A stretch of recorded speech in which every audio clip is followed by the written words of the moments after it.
The Mad Goose and the Tiger Forest. Hulin was a little slave girl. She had been sold by her father when she was scarcely more than a baby, and had lived for 5 years with a number of other children in a wretched houseboat. Her cruel master treated her very badly. He made her go out upon the street, with the other girls he had bought, to beg for a living. This kind of life was especially hard for Hulin. She longed to play in the fields, above which the huge kites were sailing in the air like giant birds. She liked to see the crows and magpies flying hither and thither. It was great fun to watch them build their stick nests in the tall poplars. But if her master ever caught her idling her time away in this manner, he beat her most cruelly and gave her nothing to eat for a whole day. In fact, he was so wicked and cruel that all the children called him Black Heart. Early one morning, when Hulin was feeling very sad about the way she was treated, she resolved to run away, but, alas! She had not gone more than 100 yards from the houseboat when she saw Black Heart following her. He caught her, scolded her most dreadfully, and gave her such a beating that she felt too faint to stir. For several hours she lay on the ground without moving a muscle, moaning as if her heart would break. "Ah! If only someone would save me," she thought, "how good I would be all the rest of my days." Now, not far from the river there lived an old man in a tumble-down shanty. The only companion he had was a goose that watched the gate for him at night and screamed out loudly if any stranger dared to prowl about the place. Hulin and this goose were close friends, and the slave girl often stopped to chat with the wise fowl as she was passing the old man's cottage. In this way she had learned that the bird's owner was a miser who kept a great deal of money hidden in his yard. Chang, the goose, had an unusually long neck, and was thus able to pry into most of his master's affairs. As the fowl had no member of his own family to talk with, he told all he knew to Hulin. On the very morning when Black Heart gave Hulin a beating for trying to run away, Chang made a startling discovery. His lord and master was not really an old miser, but a young man in disguise. Chang, feeling hungry, had slipped into the house at daybreak to see if any scraps had been left from the last evening's meal. The bedroom door had blown open in the night, and there lay a young man sound asleep, instead of the greybeard whom the gander called his master. Then, before his very eyes, the youth changed suddenly into his former shape and was an old man again. In his excitement, forgetting all about his empty stomach, the terror-stricken goose rushed out into the yard to think over the mystery, but the longer he puzzled, the more strange it all seemed. Then he thought of Hulin, and wished that she would come by, that he might ask her opinion. He had a high regard for the slave girl's knowledge and believed that she would understand fully what had taken place. Chang went to the gate. As usual, it was locked, and there was nothing for him to do but wait for his master to rise. 2 hours later the miser walked out into the yard. He seemed in good spirits, and he gave Chang more to eat than usual. After taking his morning smoke on the street in front of the house, he strolled around it, leaving the front gate ajar. This was precisely what the gander had been expecting. Slipping quietly into the road, he turned towards the river where he could see the houseboats lined up at the wharf. On the sand nearby lay a well-known form. "Hulin," he called as he drew near, "wake up, for I have something to tell you." "I am not asleep," she answered, turning her tear-stained face towards her friend. "Why, what's the matter? You've been crying again. Has old Black Heart been beating you?" "Hush! He's taking a nap in the boat. Don't let him hear you." "It's not likely he would understand goose talk if he did," replied Chang, smiling. "However, I suppose it's always best to be on the safe side, so I'll whisper what I have to say." Putting his bill close to her ear, he told Hulin of his recent discovery, and ended by asking her to tell him what it all meant. The child forgot her own misery at hearing his wonderful story. "Are you quite sure there was not some friend of the miser spending the night with him?" she asked gravely. Yes, perfectly sure, for he has no friends," replied the gander. "Besides, I was in the house just before he locked up for the night, and I saw neither hair nor hide of any other person." "Then he must be a fairy in disguise," announced Hulin wisely. "A fairy? "What's that?" questioned Chang, more and more excited. "Why, you old goose, don't you know what a fairy is?" And Hulin laughed outright. By this time she had forgotten her own troubles and was becoming more and more amused at what she had heard. "Hark," she said in a low tone, and speaking very slowly, "a fairy is," here she lowered her voice to a whisper. The gander nodded violently as she went on with her explanation, and when she had finished, was speechless with amazement for a few moments. "Well," he said finally, "if my master is that kind of man, suppose you slip away quietly and come with me, for, if a fairy is what you say he is, he can save you from all your troubles and make me happy for the rest of my days." Putting his bill to her ear, he told Hulin of his recent discovery. "I wonder if I dare," she answered, looking round fearfully towards the houseboat, from the open scuttle of which came the sound of deep snoring. "Yes, yes, of course," coaxed Chang. "He gave you such a beating that he won't be afraid of your taking to your heels again very soon." Hurriedly they went to the miser's compound. Hulin's heart was beating fast as she tried to decide what to say when she should actually stand before the fairy. The gate was still partly open and the two friends entered boldly. "Come this way," said Chang. "He must be in the backyard digging in his garden." But when they reached the vegetable patch, there was no one to be seen. "This is very strange," whispered the gander. "I don't understand it, for I have never known him to grow tired of work so early. Surely he cannot have gone in to rest." Led by her friend, Hulin entered the house on tiptoe. The door of the miser's bedroom stood wide open, and they saw that there was no one either in that room or any other room of the miserable cottage. "Come. Let's see what kind of bed he sleeps on," said Hulin, filled with curiosity. "I have never been in a fairy's room. It must be different from other people's rooms." "No, no. Just a plain brick bed, like all the rest," answered Chang, as they crossed the threshold. "Does he have a fire in cold weather?" asked Hulin, stooping to examine the small fire hole in the bricks. "Oh, yes, a hot fire every night, and even in spring when other people have stopped having fires, the brick bed is hot every night." "Well, that's rather strange for a miser, don't you think?" said the girl. "It costs more to keep a fire going than it does to feed a man." "Yes, that's true," agreed Chang, pruning his feathers. "I hadn't thought of that. It is strange, very. Hulin, you're a wise child. Where did you learn so much?" At that moment the gander turned pale at hearing the gate slam loudly and the bar thrown into place. "Good gracious! Whatever shall we do?" asked Hulin. "What will he say if he finds us here?" "No telling," said the other, trembling, "but, my dear little friend, we are certainly caught, for we can't get away without his seeing us." "Yes, and I've already had one beating today. And such a hard one that I don't believe I could live through another," sighed the child, as the tears began to flow. There, little girl, don't worry. Let's hide in this dark corner behind the baskets," suggested the gander, just as the master's step was heard at the front door. Soon the frightened companions were crouching on the ground, trying to hide. Much to their relief, however, the miser did not go into his bedroom, and they soon heard him hard at work in the garden. All that day the two remained in their hiding place, afraid to show themselves outside the door. "I can't imagine what he would say if he found out that his watch goose had brought a stranger into the house," said Chang. "Perhaps he would think we were trying to steal some of the money he has hidden away," she answered, laughing, for as Hulin became used to her cramped quarters she grew less frightened. At any rate she was not nearly so much afraid of the miser as she had thought she was. Besides, she reflected, he can't be so bad as old Black Heart.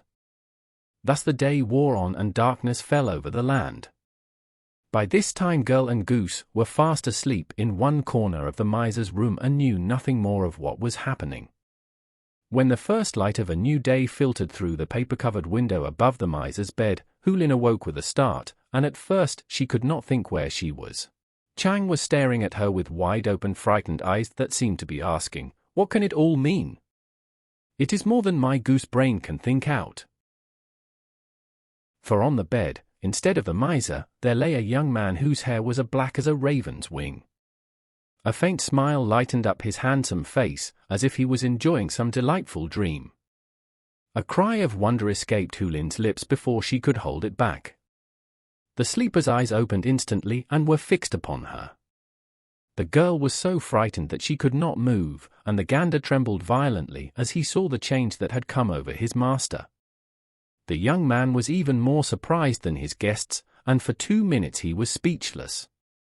"What does this mean?" he asked, finally, looking at Chang. "What are you doing in my bedroom, and who is this child who seems so frightened?" "Forgive me, kind sir, but what have you done to my master?" asked the gander, giving question for question. "Am I not your master, you mad creature?" said the man, laughing. "You are more stupid than ever this morning." "My master was old and ugly, but you are still young and handsome," replied Chang in a tone of flattery. "What?" shouted the other, "you say I am still young?" "Why, yes. Ask Hulin, if you don't believe me." The man turned towards the little girl. "Yes, indeed you are, sir," she replied in answer to his look. "Never have I seen a man so beautiful." At last, he cried, laughing joyfully, "I am free, free, free from all my troubles, but how it has come about is more than I can say." For a few minutes he stood in a deep study, snapping his long fingers as if trying to solve some hard problem. At last a smile lighted up his face. "Chang," he asked, "what was it you called your guest when you spoke of her a minute ago?" "I am Hulin," said the child simply, "Hulin, the slave girl." He clapped his hands. "That's right. That's right," he cried. "I see it all now, it is as plain as day." Then, noticing the look of wonder on her face, "It is to you that I owe my freedom from a wicked fairy, and if you like, I'll tell you the story of my misfortune." "Pray do, kind sir," she replied eagerly. "I told Chang that you were a fairy, and I should like to know if I was right." "Well, you see," he began, "my father is a rich man who lives in a distant county. When I was a boy he gave me everything I wished. I was so humored and petted from earliest childhood that at last I began to think there was nothing at all in the world I could not have for the asking, and nothing that I must not do if I wished to. My teacher often scolded me for having such notions. He told me there was a proverb, 'Men die for gain, birds perish to get food.' He thought such men were very foolish. He told me that money would go a long way towards making a man happy, but he always ended by saying that the gods were more powerful than men. He said I must always be careful not to make the evil spirits angry. Sometimes I laughed in his face, telling him that I was rich and could buy the favor of gods and fairies. The good man would shake his head, saying, 'Take care, my boy, or you will be sorry for these rash speeches.' One day, after he had been giving me a long lecture of this sort, we were walking in the garden of my father's compound. I was even more daring than usual and told him that I cared nothing for the rules other people followed. 'You say,' said I, 'that this well here in my father's yard is ruled by a spirit, and that if I were to anger him by jumping over it, he would be vexed and give me trouble.' 'Yes,' said he, 'that is exactly what I said, and I repeat it. Beware, young man, beware of idle boasting and of breaking the law. What do I care for a spirit that lives on my father's land?' I answered with a sneer, 'I don't believe there is a spirit in this well. If there is, it is only another of my father's slaves.' So saying, and before my tutor could stop me, I leaped across the mouth of the well. No sooner had I touched the ground than I felt a strange shrinking of my body. My strength left me in the twinkling of an eye, my bones shortened, my skin grew yellow and wrinkled. I looked at my pigtail and found that the hair had suddenly grown thin and white. In every way I had been changed completely into an old man. My teacher stared at me in amazement, and when I asked him what it all meant my voice was as shrill as that of early childhood. 'Alas! My dear pupil,' he replied, 'now you will believe what I told you. The spirit of the well is angry at your wicked conduct and has punished you. You have been told 100 times that it is wrong to leap over a well, yet you did this very thing. But is there nothing that can be done? I cried. Is there no way of restoring my lost youth? He looked at me sadly and shook his head. When my father learned of my sad condition, he was terribly upset. He did everything that could be done to find some way for me to regain my youth. He had incense burned at 12 temples, and he himself offered up prayers to various gods. I was his only son, and he could not be happy without me. At last, when everything else had been done, my worthy teacher thought of asking a fortune-teller who had become famous in the city. After inquiring about everything that had led up to my sad plight, the wise man said that the spirit of the well, as a punishment, had changed me into a miser. He said that only when I was sleeping would I be in my natural state, and even then if anyone chanced to enter my room or catch a glimpse of my face, I would be at once changed back into a greybeard. I saw you yesterday morning, shouted the gander. You were young and handsome, and then before my very eyes you were changed back into an old man. To continue my story, said the young man, the fortune-teller at last announced that there was only one chance for my recovery, and that a very small one. If at any time, while I was in my rightful shape, that is, as you see me now, a mad goose should come in, leading a tiger forest out of slavery, the charm would be broken, and the evil spirit would no longer have control over me. When the fortune-teller's answer was brought to my father, he gave up hope, and so did I, for no one understood the meaning of such a senseless riddle. That night I left my native city, resolved not to disgrace my people any longer by living with them. I came to this place, bought this house with some money my father had given me, and at once began living the life of a miser. Nothing satisfied my greed for money. Everything must be turned into cash. For 5 years I have been storing away money, and, at the same time, starving myself, body and soul. Soon after my arrival here, remembering the fortune-teller's riddle, I decided that I would keep a goose to serve as night watchman instead of a dog. In this way I made a start at working out the riddle. But I am not a mad goose, hissed the gander angrily. If it had not been for me you would still be a wrinkled miser. Quite right, dear Chang, quite right, said the young man soothingly. You were not mad, so I gave you the name Chang, which means mad, and thus made a mad goose of you. Oh, I see, said Hulin and Chang together. How clever! So, you see, I had part of my cure here in my backyard all the time, but though I thought as hard as I could think of no way of securing that Chang should lead a tiger forest into my room while I was sleeping. The thing seemed absurd, and I soon gave up trying to study it out. Today by accident it has really come to pass. So I am the tiger forest, am I? Laughed Hulin. Yes, indeed, you are, my dear child, a pretty little tiger forest, for who means tiger, and Lin is surely good Chinese for a grove of trees. Then, too, you told me you were a slave girl. Hence, Chang led you out of slavery. Oh, I am so glad, said Hulin, forgetting her own poverty, so glad that you don't have to be a horrible old miser any longer.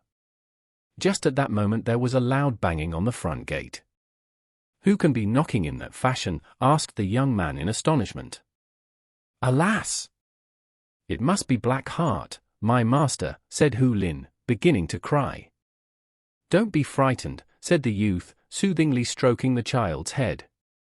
You have saved me, and I shall certainly do as much for you. If this Mr. Blackheart doesn't agree to a fair proposal he shall have a black eye to remember his visit by. It did not take long for the grateful young man to buy Hulin's liberty, especially as he offered as much for her freedom as her master had expected to get when she was 14 or 15 years of age. When Hulin was told of the bargain she was wild with delight. She bowed low before her new master and then, kneeling, touched her head 9 times on the floor.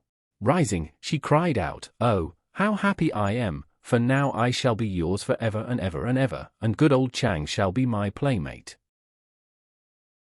Yes, indeed, he assured her, and when you are a little older I shall make you my wife. At present you will go with me to my father's house and become my little betrothed. and I shall never again have to beg for crusts on the street?" she asked him, her eyes full of wonder. "No. Never," he answered, laughing, "and you need never fear another beating."